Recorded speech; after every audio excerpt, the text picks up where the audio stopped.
Hello, my name is Jeff, and today I'm going to be talking about 11 cars that surprised me. I saw Doug DeMuro's video on it and figured I've driven hundreds of cars, so I'll do the same thing. And these are in no particular order, and each car is one that surprised me in one way or the other, whether that be for better or for worse. So with that, let's go ahead and get into it. And the first car on my list is the Mercedes-AMG SLS. And the reason that this car surprised me is it drove way better than I thought it would. On paper, when you look at these cars, they look an awful lot like a Mercedes-Benz SL, which is their sort of standard, convertible touring car, right? And the SLS is offered in both the Gullwing form and the Roadster form, and I just assumed that would be a slightly more expensive version of kind of the same car. Well, I'm happy to tell you that is not the case. In fact, this was kind of a life-changing moment to get to drive. I've actually driven both the Gullwing and the Roadster version, and they are life-changing experiences. That car is now on sort of my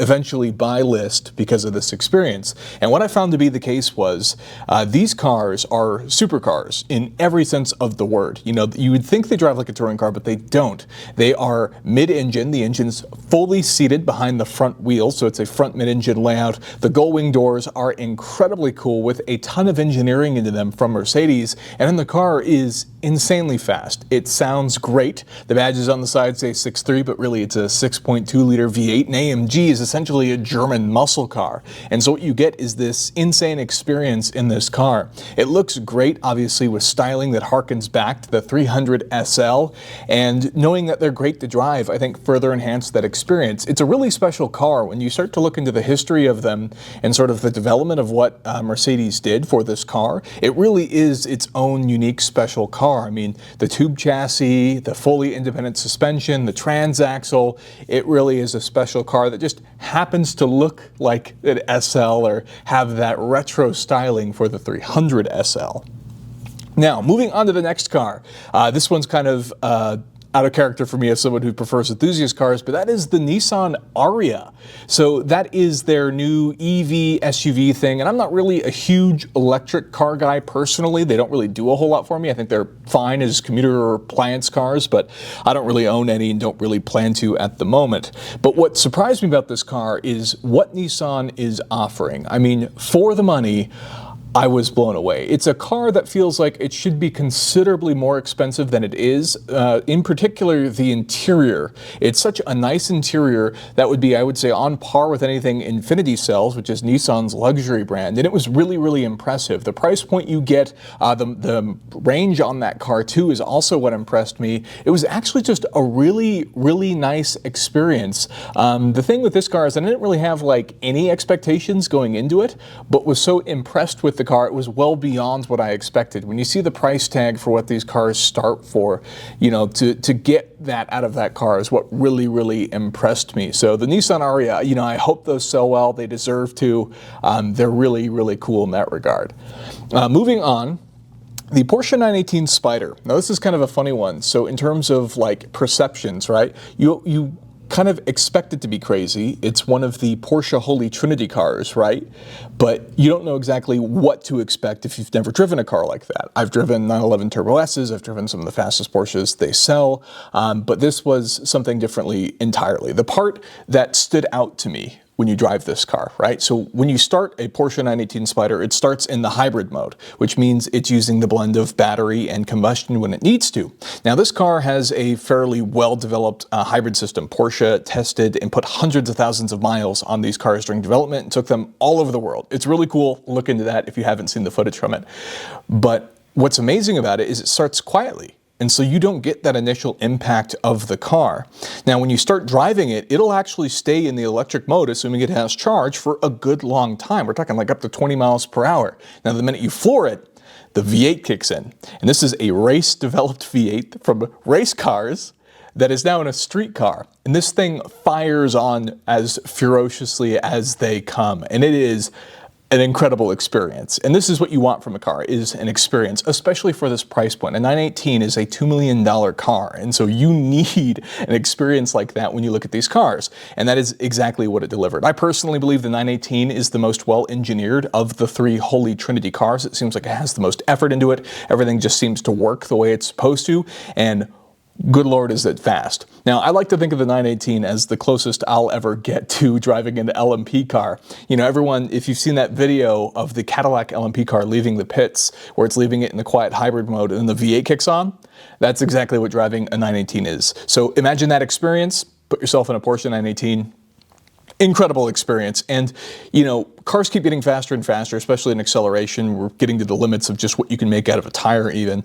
And the Porsche 911 Turbo S is getting awfully close to the 0 to 60 time of a 918, but 918 just edges us out a little bit more, obviously with a little bit more power and the instant availability of that hybrid system. So incredibly cool car. Bucket list, obviously very expensive, but boy, that's given me a whole new respect for those cars. I had high expectations and then it just blew those out of the water. So really cool car with the Porsche 918 Spyder. So the next one is not a traditional production vehicle. This is more of a specialty production vehicle from a small niche manufacturer, and that is the Shelby Sport SUV from Gateway Bronco. And if you're not familiar with this, this is that crazy green carbon fiber Bronco, and it features an available Predator supercharged 5.2-liter V8 from the Raptor R, making over 700 horsepower. And then to make it even crazier, they paired that with a Tremec 5-speed manual transmission. Yeah, it is crazy, but I don't want you thinking that it's just a expensive resto-modded or modified Bronco, because that's not what it is. That is not giving it enough credit. It is a fully engineered system from Gateway Broncos.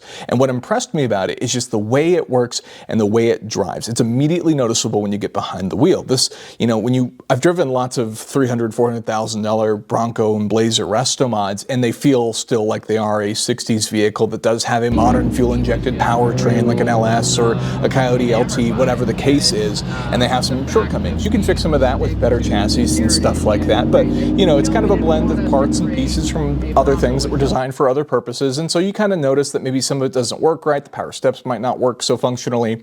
That's not what this is at all. Everything works on this. The suspension is incredible. In fact, they actually had the Formula One driver Roman Grosjean go and drive it around Sonoma during the Velocity Invitational, and he slid this thing. Now, normally, you would assume something like that would roll over. It does have a sort of slightly higher lift kit on it. It's not as tall as some of Gateway Bronco's other vehicles. It does sit a little bit lower, but it has a specially developed suspension that is great both off-road, where they could do like 100 in this thing, going over jumps and stuff like that, but then they can also slide it around the track. And it is this incredible driving experience because you get behind the wheel and I kid you not, it feels like a sports car, and yet you're sitting 4 feet higher in a Bronco. And that's what I think really impressed me. Obviously, it's insanely fast. It's also all-wheel drive, essentially, is what it is. So incredibly quick, both in a straight line, acceleration, top speed, and even just driving it around the track. It was one of those things that was like, you know, when you look at it, you can be a bit skeptical of what the experience is going to be, but boy, I was blown away. They've spent a ton of time to develop it, and it is as incredible as it sounds. All right, moving on to the next one, and that is the Ferrari 599. Now, when you drive a Ferrari, obviously you have high expectations, but I think I was a little bit skeptical as this car kind of comes from the F1 era of transmissions. Now, the F1 first debuted on the F355, and you know, a lot of people, most cars are manuals, and there's a reason for that. Most still to this day prefer the manuals. The F1 saw improvements all the way up to the dual clutch introduction of the 458. Now, I was a little bit skeptical of these cars. I've driven some really rough early F1 cars, and even the other variations of those gearboxes that can be found in other cars. And I have to say, the 599 surprised me in that I felt like it was the perfect blend. You know, when you think of these 2000s Ferraris, there kind of becomes a point where we get to the dual clutch cars and the loss of the manual that is often missed. And the 599 was never really offered production-wise with a manual. They did build about 17 599s with a manual, but most of them were the automatic. And I have to say, this was an automatic car. It did have the handling package, but that car drives great. The transmission's a little bit jerky, and obviously they offer manual conversions. Hoovy has one that's incredibly cool. They offer manual conversions, and I would love that, but usually those also kind of bring a premium over the regulars. I'd be fine with automatic. This car is the sort of perfect blend to me of technology. The radio still has the panel to hide it on the interior. The way the car drives, it's still a Ferrari V12. It features the 6-liter V12 that was, again, derived from the Ferrari Enzo, and so it has plenty of power. It sounds great. It's not as fast as the Ferrari 812, which I've driven a couple of those and they feel like too much car almost because it's unusable speed and power. Like you're immediately going jail speeds in a matter of seconds. And the 599 doesn't feel like that. It feels like it's genuinely fast, but at a pace that you can enjoy it. I love the styling. It's sort of sibling. The 612 looks like it got stung by a bee, but the 599 I think is just a gorgeous car. And obviously there's the GTO version, which brings $1 million, but I'm just talking the regular 599. I think that's a great experience. If you can get one with a manual, all the better. The original factory manual cars bring a huge premium, almost GTO money, almost $1 million for those. But even just the automatic really surprised me, and I quite liked it. I like the Manettino. I like all the feelings of what is famous for Ferrari at the time, but not so far in advance that you have all the modern screens and stuff, which came at a later date. So I think it's kind of the last of an era V12 car for me. That's why I like it. All right, moving on to the next car, and that is the BMW i8. So this was one where I just thought it was going to be bad. I was ready to drive a car that I thought was going to be a bad car. And the reasoning is when you look at a BMW i8 on paper, it looks great. It has a cool futuristic styling that kind of set the tone for BMW at the time. And obviously the i3 is kind of a derivative of that too.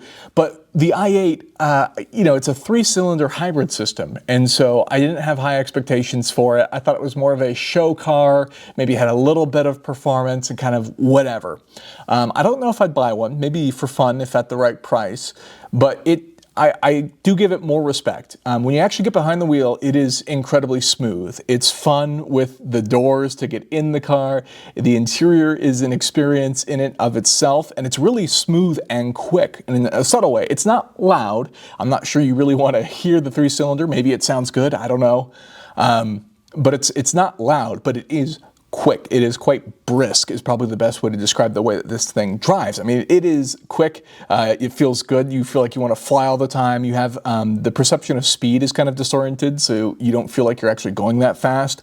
And so it kind of surprised me. I didn't expect it to be that way. And now I understand why all the hype behind the car, because obviously you have the looks and it's fun to like be in the car and interact with it. But from the outside, it's just a quiet, extreme looking car. And maybe that's why they're not necessarily hyped up so much, especially with that hybrid system. There may be concerns with the batteries as far as future use, but that was one where I had really low expectations and it actually raised the bar, I think, a bit after driving it. So I'm not sure I'm totally sold on the car, but it improved the way I look at the car. I don't feel like I was giving it enough credit, and after driving one now, I've kind of changed that, and I don't, let's say, trash talk the car anymore. I respect it a bit more. After all, the styling is kind of cool for what it is of the era. Moving on, the Triumph TR3A. So this is from the golden age of British sports cars, and I'll kind of put the TR6 in here too. I had high expectations for these. Obviously, they come from an era of fame. The British sports cars, what revived the Miata, it was meant to, re-embody those cars, and so that's really a golden era. A lot of people that after World War II, Korea, and all those kind of ended, went and bought British sports cars and drove them here in the United States. So it was kind of a golden era for the British sports car. Some of the British sports cars are especially quirky. Obviously, you have Lucas wiring and stuff like that, but then you have the fact that they had those weird sort of chicken tax rules that changed the way they built the motors in terms of bore and stroke, and they could get taxed less and make up with more displacement. So they were kind of like tractor motors that made the cars cheaper, but then that obviously lessens the driving experience a little bit because they can get more horsepower at the sacrifice of making a more exciting motor, let's say. But these cars were great. The TR3A, let's start with that one. The reason I love that car is you have these super low doors. Obviously, this comes before seatbelts, before safety, but you feel very open and connected. A lot like a motorcycle, let's say, because the doors were so much lower. So you really feel like you're out in the world as you're driving it. Manual transmission with some synchros, so a lot of fun to drive. The TR6 is kind of the last of the British sports cars. You get a straight 6 motor in that one, and these were really great. It's a shame that Triumph as a company no longer exists anymore. Obviously, they still have the motorcycle side, technically a separate business. But boy, they built a lot of special cars. My dad actually owns a TR7, and so I grew up looking at that.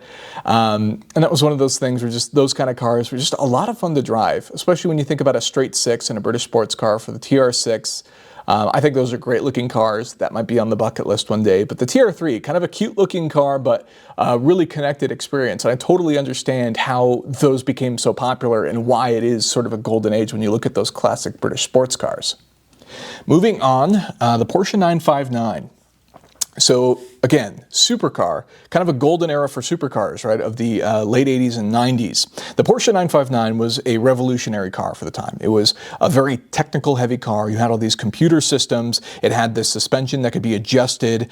You also had the first twin turbo setup in a Porsche and all-wheel drive. And the key part about all that stuff is all of that tech would pave the way for future Porsches. So all of the turbos, as we know it, and the all-wheel drive systems, those were essentially all prototyped from the Porsche 959. So a supercar for the time, obviously going up against stuff like the Jaguar XJ220 and even the Ferrari F40. So very iconic car. Now, in terms of what I expected, I kind of expected it to be a very aggressive experience, but really it feels very docile in normal driving conditions. Now, obviously, as you start to accelerate, those turbos kick in and it kicks up very, very quickly, obviously, with the all-wheel drive. But I was kind of surprised. You know, I feel like I shouldn't be surprised, because when we talk about Porsche, obviously, Porsche usually nails the engineering side of things, and so you never expect there to be a doubt, let's say, against Porsche. I just expected it to be more aggressive, and it was surprisingly docile in some instances, still incredibly fast and drove great, but really it just feels like a, you know, quicker all-wheel drive 911 is how I would describe it. And had you just seen the interior and, you know, hit some of the 959 suspension adjustment features, you might not know you're driving a 959. I might just think you're in a 911, maybe a newer 911, like a 964, 993, but yeah, it's surprising, I think, for what that car is, but it would be really easy just to drive like a regular car. They're really civil, and so that was kind of a fun, quirky insight, I guess, into that golden age of supercars, which can be kind of on the extreme side, but then I guess surprisingly docile for the 959. The next one, roof CTR. So the roof CTR, obviously kind of scary when you think about what the values of those cars are worth. But the interesting part is until you get into boost, which is about 4,000 RPM, again, similar to the 959, super docile. It behaves just like a Carrera 3.2, which is what they got the engine from, what the car was originally based on. But then the minute it gets on boost, it becomes a monster. It's absolutely terrifying. And you don't even need me to tell you that is the only point of proof. If you go and watch the Fascination on the Nürburgring video that made the Yellowbird famous for the roof CTR, you can see they're sliding it on the track. And props to Stefan Rosen, the test driver. That is an incredible level of skill to be able to do that casually in white socks just around the Nürburgring, because that car is a lot. I can't even imagine what it's like when you turn the boost all the way up. The factory could reportedly make over 600 horsepower with that car with boost all the way up. That's utterly terrifying. All of the things you hear about that car in terms of the performance, the hype, it's all true. It's all justified. The roof CTR is a total monster of a car and just a crazy highlight to think about. Moving on, Lexus LFA. So this was probably the first one that was a bit of a letdown. I had really high hopes going into what I thought this car would be, and I was a little bit disappointed. You mostly, when you drive it like a car, I think is where it feels like a letdown. So the single clutch transmission should have probably been a dual clutch. Toyota said they had considered it, but decided not to, probably for cost expenses, because by the time the LFA came out, it was already way over budget. It was originally supposed to be an aluminum car that was supposed to debut several times earlier. It also debuted as a concept car like 3 or 4 times before it actually was produced with the carbon fiber body, and it probably should have been a dual clutch at that point too. Now obviously, values reflect that people care about the car. It's goated with that Yamaha V10, high revving, sounds incredible, right? And so values have shot up considerably for those cars. But when you drive them like regular cars, they are not good driving cars. They feel awkward in parking lots. The transmission shifts quite hard. When you get on it though, it does feel like a special car. The other thing that people don't talk about so much, and I'm surprised they don't, is not just the engine noise as an experience, but you can hear the transmission linkages. You can hear the car shifting and kind of moving things around as you're driving, which is an extra like sensory experience to the car that is just wonderful in terms of interacting with it. The interior feels like kind of a lot of other Lexus products for the time, and I think it might be watered down by the fact that some of the stuff that made the car special that was seen first on the LFA made its way to the LC500, which is still in production to this day in 2025, and they've been building that car for a while, and that features a lot of the cool gimmicks or features or technology that were in the LFA can also be found on the LC500, just with a V8 instead of the V10. So that's kind of where that's changed. Now, obviously, there are some styling elements of the LFA that are iconic, the triple exit exhaust, but you know, I quite like the LC500. That is an amazing car, and the LFA has a lot of upside. I just don't think it's the incredible car that everyone hypes it up to be. It's a fun, great car, and certainly an excellent engineering exercise from Lexus. It's just not like the ultimate dream car. If it had a manual transmission, I think that would be multiple millions already. But with that single clutch, I think it's a bit of a letdown. If somebody should ever consider doing a manual conversion to those cars, I don't know how complicated that is. There's probably nothing in the Toyota parts bin to do that. But if somebody did, that could be an incredible car. That could be a world beater type of experience, I think. But V10 in the front, also a little bit weird. Everyone assumes those are mid-engine. There's a lot of just sort of unique things. Still fascinated by them, especially the Toomey luggage kit, very cool. But kind of weird cars, a letdown as a regular car, fun at speed. Let's say that for the LFA. All right, lastly, car number 11, the AMG G63 G-Wagon. This was my first time driving a G-Wagon, and nonetheless a G63 model. I've since driven G500s and some of the other stuff. But the G63, what surprised me about it is when you see them, especially by themselves, they're just really big, really tall vehicles. And so I kind of grouped them into the category that they're like probably like a Hummer or some big SUV, and like hard to keep in your lane, you know, hard to drive. That's not the case. When you drive a G-Wagon, it feels incredibly docile. It's easy to drive. It's easy to keep in the lanes. And obviously the newer ones have technology like lane keep assist and stuff like that, but really easy to drive. They are surprisingly fun. You have this great visibility kind of with the upright windows. You have this fun experience with the closing doors. They're not like super luxurious on like the OG ones. In 2019, there's a pretty significant update for the G series, and now there really are luxury cars kind of from that point forward. The old ones, you can still kind of feel the military roughness around them, kind of the way the doors close, the way the interior is done, kind of feels like leather wrapped over the interior. But they're actually really fun vehicles to drive. You obviously get the AMG muscly V8 sounds as well when you get the G63. And so that was one of those cars that I guess I expected it to be kind of slow, big, block the road, be difficult to drive. That just wasn't the case. They were a lot of fun to drive, so I can understand why they're all over the road. And you see all sorts of people driving them too, right? From enthusiasts to people that just have money and want a, I guess, luxury SUV. And the reason is because they're actually really easy to drive, so they don't off-put, they don't offend people in that regard. Great styling, obviously, terrible fuel economy, but a lot of fun to drive and surprising cars. So there you have it. That is 11 cars that I kind of picked from my Excel sheet of cars that I've driven that I just thought surprised me one way or the other. Whether that was they changed the expectations I had for the car, or a little bit of a disappointment, or changed my perception of the car entirely. So with that, I'm curious to know what you guys think. If you've driven these cars and have your own perceptions and opinions, please let me know down below, or what else you'd like to see in the future. With that, that's the end of the video. If you enjoyed it, you know what to do. And with that, thank you so much for watching, and I'll see you in the next one.